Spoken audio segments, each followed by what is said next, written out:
கிருஷ்ணகிரி மத்தூர் அருகே பெருகோபனப்பள்ளியைச் சேர்ந்தவர் ஜவுளி வியாபாரி வரதராஜ், வயது 60. இவரது மனைவி மஞ்சுளா. இவர்களின் மூத்த மகன் மணிஷுக்கும் பர்கூரைச் சேர்ந்த பிரியாவுக்கும் திருமணம் முடிவானது. மகன் திருமணத்திற்கான ஒவ்வொரு ஏற்பாட்டையும் பார்த்து செய்து வந்தார் வரதராஜ். ஞாயிறன்று இரவு நிச்சயதார்த்தம் நடந்தது. விடிந்தால் திருமணம். பரபரப்பாக இயங்கிக் கொண்டிருந்த வரதராஜ் திடீரென நெஞ்சை பிடித்தபடி மயங்கி விழுந்தார். உடனே அவரை அருகே உள்ள மருத்துவமனைக்கு கொண்டு சென்றனர். ஆனால் அவர் மாரடைப்பில் இறந்துவிட்டார். திருமண வீட்டார் தூக்கத்தில் இடிந்து போய்விட்டனர். திருமணம் அவ்வளவுதானா என சொந்தங்கள் குழப்பமடைந்தனர். திருமணம் நின்றால் மணமக்களின் மனநிலையை பாதிக்கும் என்ற கவலை ஒருபுறம். அந்த சமயத்தில் வரதராஜின் மனைவி மஞ்சுளா கணவரை இழந்த துக்கத்திலும் திருமணத்தை நடத்தியாக வேண்டும் என்றார். மகனின் திருமணத்தை பார்க்க வரதராஜ் மிகுந்த ஆசையாக இருந்தார். அதனால் திருமணம் தடைபடக்கூடாது என்றார். இதனால் விடியும் வரை காத்திருக்காமல் இரவே திருமணம் நடத்த முடிவு செய்தனர்.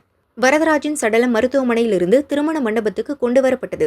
அவருக்கு பட்டு வேட்டி, சட்டை அணிவித்து சேரில் உட்கார வைத்தனர். தந்தை கையால் தாலியை பெற்ற மகன் மணிஷ் மணப்பெண் கழுத்தில் கட்டினார். திருமணத்திற்கு வந்தவர்கள் கண்ணீர் மல்க அச்சதை தூவி வாழ்த்தினர். திருமணம் முடிந்த பின் வரதராஜின் உடலுக்கு இறுதி சடங்கு முடிந்து அடக்கம் செய்யப்பட்டது.